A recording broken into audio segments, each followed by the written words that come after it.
Assalamualaikum warahmatullahi wabarakatuh. Kami di sini ingin mempresentasikan tugas manajemen proyek perangkat lunak. Ini nama anggota kita, nama saya Alifansyah Bidamar Lintang. Nama saya Raka Rasya Mardipa. Nama saya Muhammad Ijul Hakirta.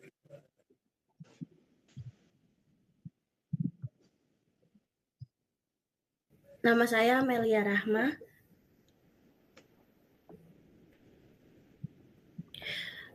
Di sini soalnya Joko ingin membuat aplikasi kasir untuk warung Madura miliknya.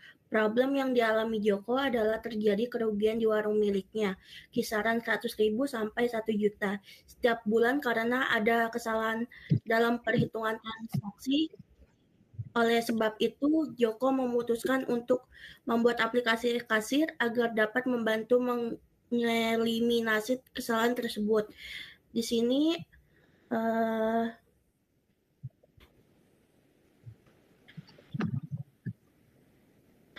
di sini kita diminta untuk mencari, yang pertama tentukan permasalahan yang dialami warung Madura milik Joko. Yang kedua tentukan objektif dari proyek ini. Yang ketiga buat skop pekerjaan ini. Terakhir tentukan kegiatan apa yang dilakukan agar permasalahan tersebut dapat terselesaikan.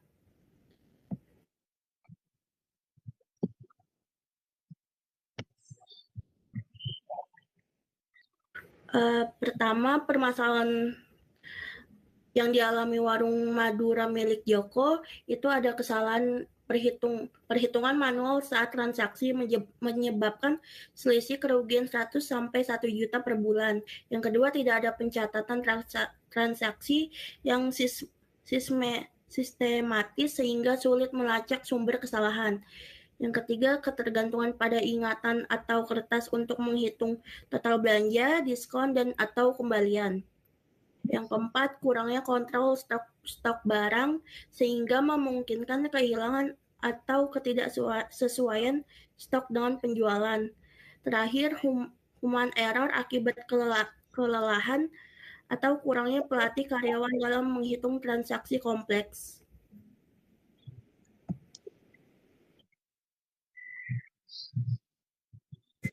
Oke, di sini ada objektif proyek. Mengeliminasi kesalahan perhitungan transaksi dengan atau minimasi sistem kasir. Meningkatkan akurasi pencatatan penjualan, stok, dan keuntungan. Mempermudah pelacakan transaksi harian dan mengurangi kebocoran keuangan.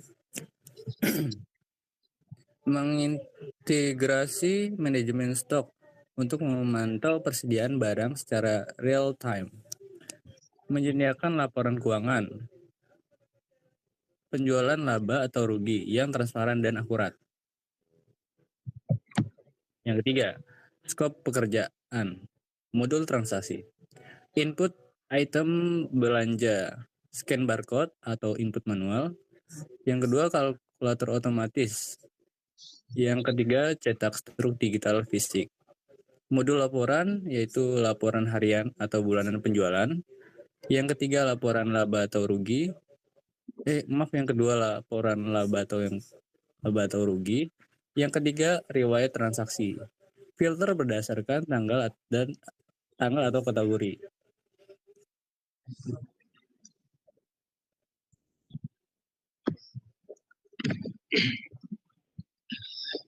Lalu manajemen stok, yaitu update stok otomatis setelah transaksi, notifikasi stok hampir habis atau kadaluarsa.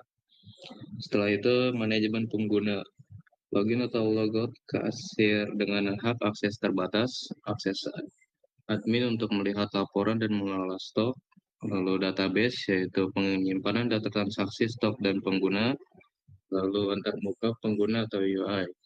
Desain sederhana, mudah digunakan, dan responsif. Terus dukungan teknis, pelatihan penggunaan aplikasi, pemeliharaan sistem selama 3 bulan pertama.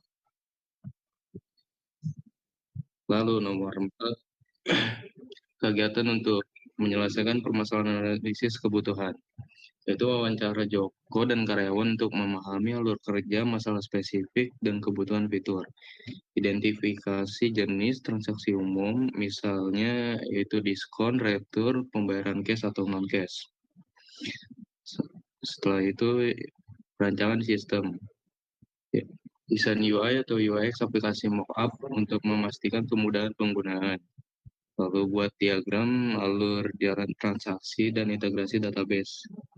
Setelah itu yaitu pengembangan aplikasi.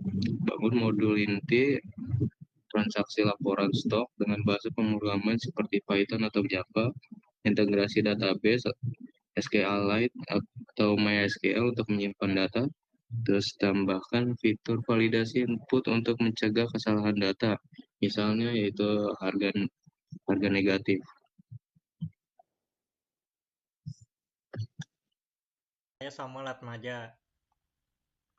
Pengujian atau testing, uji fungsionalitas, contohnya kalkulasi total, update stok, simulasikan transaksi untuk skenario kompleks, atau diskon bertingkat, retur barang, pelatihan pengguna, sesi pelatihan untuk Joko dan karyawan tentang cara input transaksi, cetak struk, dan cek laporan, buat panduan penggunaan singkat, implementasi dan monitoring, deploy aplikasi di perangkat warung, misalnya PC atau tablet, lakukan uji coba terbatas selama 1-2 minggu, evaluasi area untuk memastikan tidak ada kesalahan input, kesalahan perhitungan, pemeliharaan, perbaikan bug yang muncul selama penggunaan, optimasi performa aplikasi berdasarkan feedback pengguna.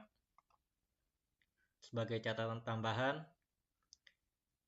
pastikan aplikasi bisa bekerja offline untuk mengatasi masalah internet di warung tradisional. Sediakan fitur backup data otomatis untuk mencegah kehilangan data. Sesuaikan desain dengan lingkungan warung, misalnya font besar, tombol jelas, warna kontras. Terima kasih. Wassalamualaikum warahmatullahi wabarakatuh.